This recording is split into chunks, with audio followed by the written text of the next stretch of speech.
산상수훈에서 주님께서는 그의 나라의 백성이 되는 자들의 영적 자질에 대해 말씀하고 계십니다. 언급되는 처음의 네 가지 성품은 자기를 부인하는 것으로부터 시작되는 하늘의 은혜라 할 수 있습니다.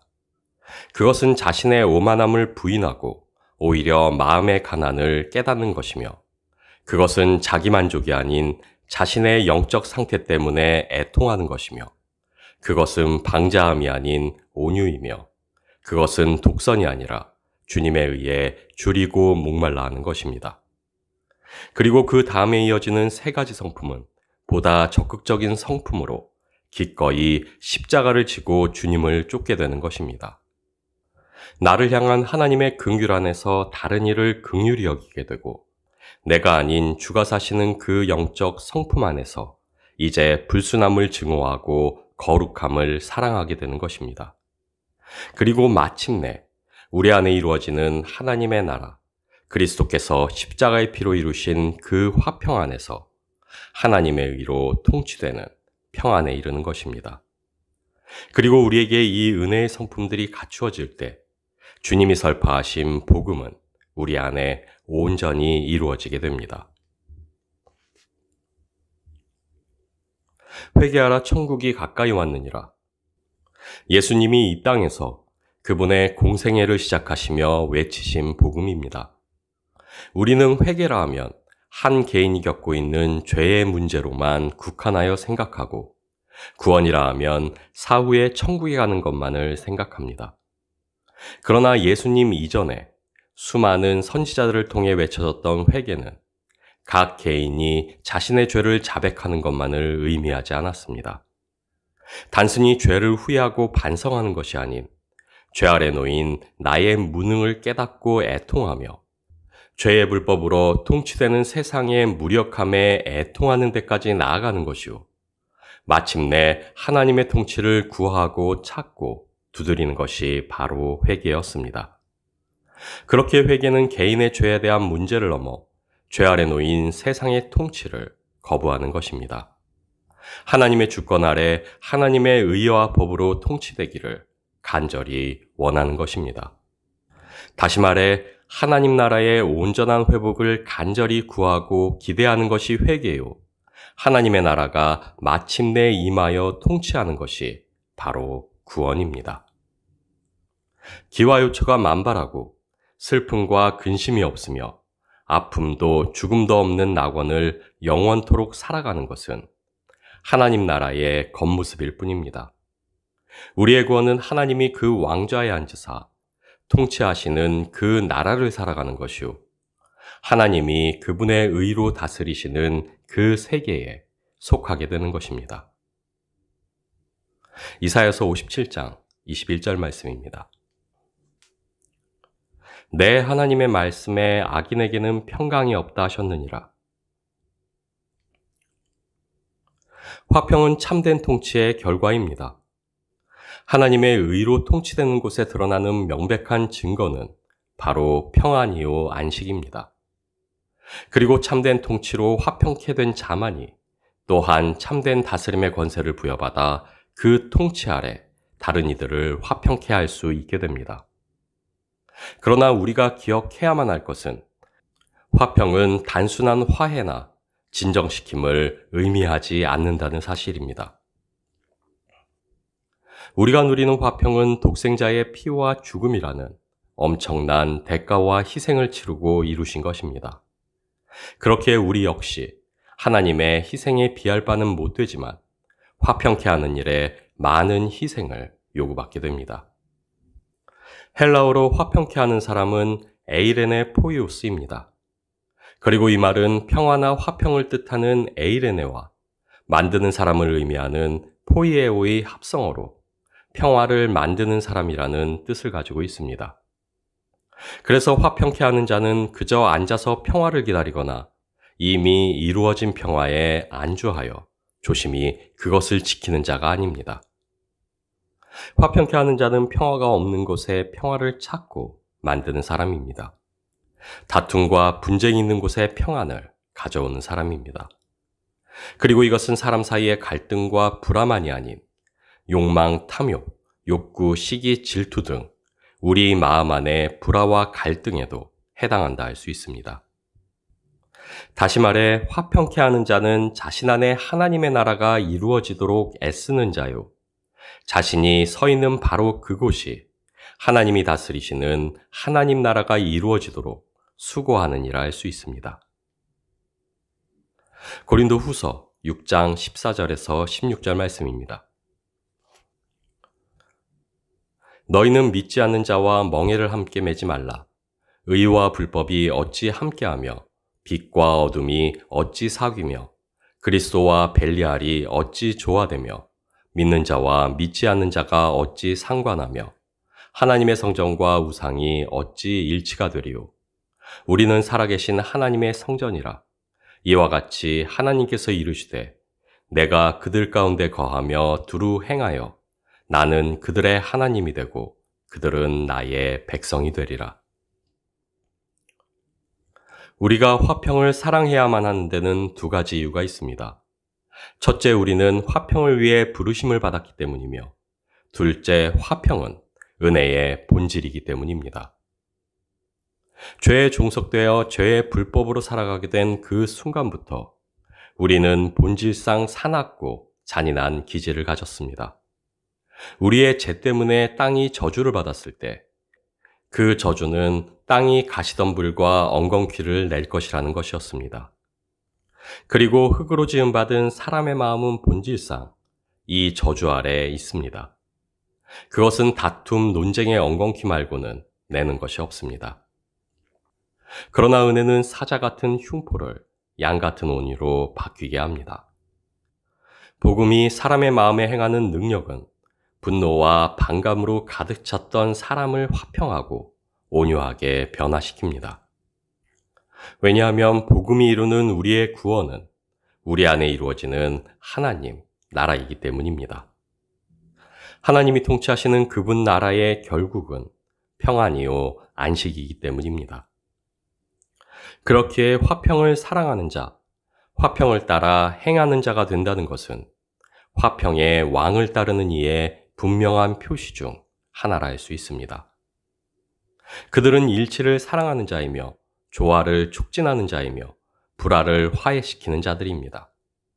그들은 싸움을 가라앉히는 것, 사이가 벌어진 자들을 화해시키는 것, 잘못을 바로잡는 것, 우정의 띠를 튼튼히 하는 것을 매우 좋아합니다.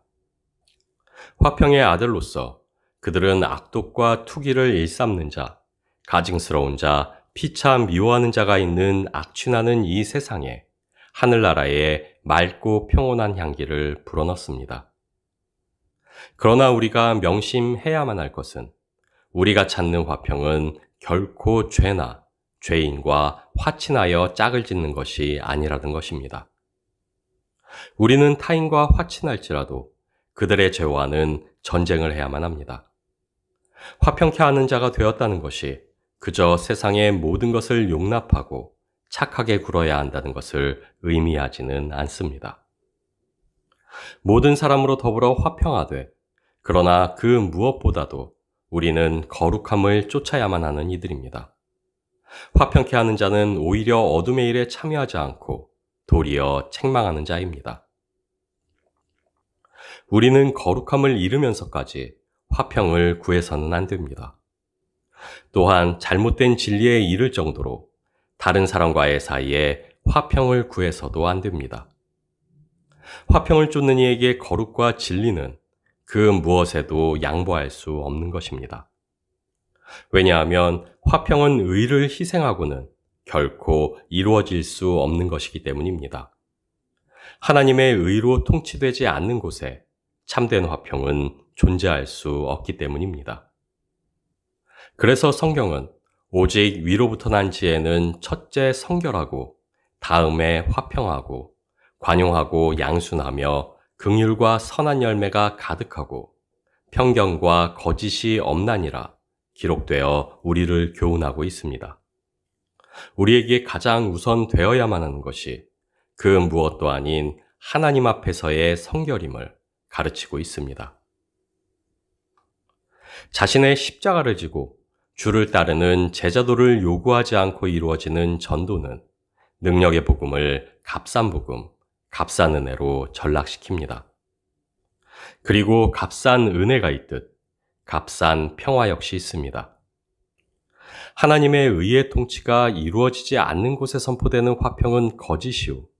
하나님의 의의 통치가 없는 화평을 선포하는 것은 거짓 선지자들의 일일 뿐입니다. 우리는 이 세상을 살아가며 모든 불필요한 분쟁의 계기를 피해야만 합니다. 그러나 진리를 희생하거나 원칙을 양보하거나 의무를 저버려서는 안 됩니다. 마태복음 10장 4절 말씀입니다. 내가 세상에 화평을 주러 온 줄로 생각하지 말라. 화평이 아니요 검을 주러 왔노라. 진정한 평화를 맛보기 위해서는 하나님의 의의 통치가 내 안에 먼저 이루어져야만 합니다.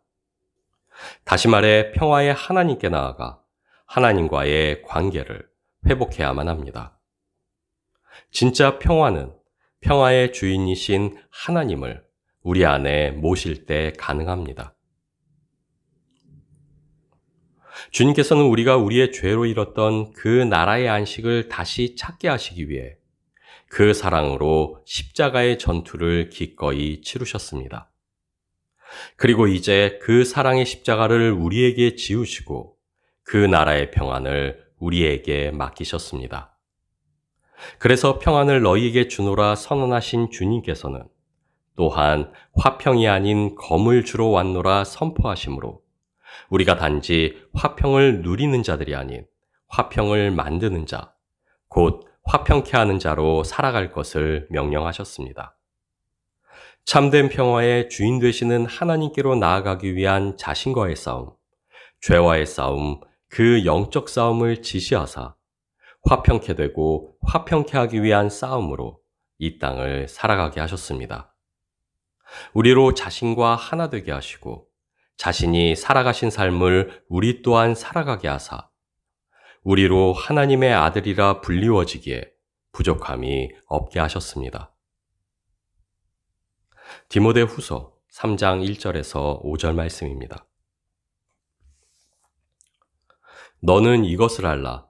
말세에 고통하는 때가 이르러 사람들이 자기를 사랑하며 돈을 사랑하며 자랑하며 교만하며 비방하며 부모를 거역하며 감사하지 아니하며 거룩하지 아니하며 무정하며 원통함을 풀지 아니하며 모함하며 절제하지 못하며 사나우며 선한 것을 좋아하지 아니하며 배신하며 조급하며 자만하며 쾌락을 사랑하기를 하나님 사랑하는 것보다 더하며 경건의 모양은 있으나 경건의 능력은 부인하니 이 같은 자들에게서 내가 돌아서라. 경건은 회복된 관계 가운데 하나님과 친밀한 교제를 나누는 것입니다. 하나님의 통치 아래 거룩한 그분의 의로 살아가는 것이 바로 경건이라 할 수 있습니다.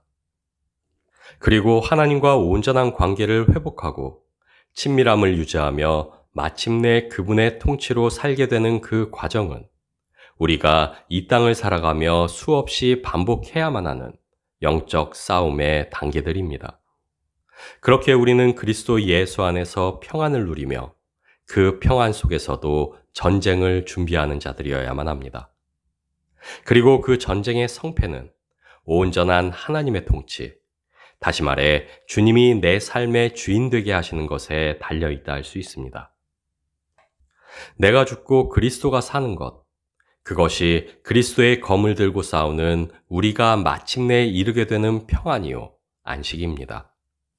죄의 불법이 지배하는 세상 속에서 의와 생명으로 통치되는 하나님의 나라를 세워가는 것, 그것이 화평케 하는 자가 바라보며 나아가야 할 바입니다. 그렇게 화평케 하는 자가 치르는 영적 전투는 죄에 대항하여 의로 승리하는 싸움이요, 주의 사랑으로 사랑하라 하신 주님의 말씀대로 살아 그분의 의를 성취하는 싸움이라 할 수 있습니다. 그리고 우리 주님께서는 상산수훈을 통해 그 싸움이 나아가야만 하는 바른 길을 보여주고 계십니다. 죄를 깨닫고 죄에 대한 나와 세상의 무력함을 애통하며 부여하신 온유함으로 주님의 의의 통치를 갈급해하는 것. 더 나아가 하나님이 내게 베푸신 그 긍휼 안에서 하나님의 거룩함을 사모하며 마침내 그 나라로 살아가는 것. 그것이 주님이 우리에게 검을 주사 맡기신 이 땅에서의 우리의 싸움이요. 그것이 주님이 선포하사 우리로 이르게 하신 평안입니다. 그렇기에 죄와 싸우되 피 흘리기까지 대항하는 우리의 싸움은 그저 죄를 짓지 않기 위한 싸움이어서는 안 됩니다. 피 흘리기까지라는 표현은 단지 우리의 싸움이 그토록 치열해야 한다는 것을 권고하고 있는 것이 아닙니다. 피 흘리기까지라는 표현이 말해주는 바는 우리의 싸움은 후패한 우리의 육을 그리스도와 함께 십자가에 못 박기 위한 싸움이어야 한다는 것입니다. 죄에 대해 죽고 그리스도와 함께 그 의로 살기를 소망하는 싸움이어야만 한다는 것입니다. 우리는 이미 죄에 대해 무력합니다. 우리는 그저 애통하며 하나님의 나라와 그 의를 구할 수 있을 뿐입니다. 화평케 하는 자는 복이 있나니 그들이 하나님의 아들이라 일컬음을 받을 것이며, 화평은 자기를 부인하고 자기 십자가를 지고 주를 쫓아 마침내 주가 내 안에 내가 주 안에 거하는 하나됨으로 그분의 평안을 누리는 것입니다. 그래서 화평케 하는 자는 주님의 통치 아래 주님과 연합하는 자요. 그래서 화평케 하는 자는 그 연합 안에서 주님의 뜻과 의로 사는 자요. 그래서 화평케 하는 자는 하나님의 아들이라 일컬어질 수 있게 됩니다. 오늘 하루 이미 그 평안을 누리고 계시다면, 그렇다면 기뻐하고 즐거워하십시오. 뜻이 하늘에서 이루어진 것 같이 땅에서도 이루어진 하루를 오늘 그대는 살아가셨습니다. 오늘 하루의 끝이 평화와 안식이라면, 그렇다면 기뻐하고 즐거워하십시오. 주의 통치 아래 주의 나라가 온전히 이루어지게 하사 하나님께서 그대의 오늘을 주 안에서 완전케 하셨습니다. 그러나 오늘 하루 여전히 그 나라의 평화와 안식에 이르지 못하였다면 그러할지라도 소망 중에 기뻐하고 감사하십시오. 평강의 하나님께서 속히 사탄을 우리 발 아래서 상하게 하사 우리로 마침내 승리케 하실 것입니다.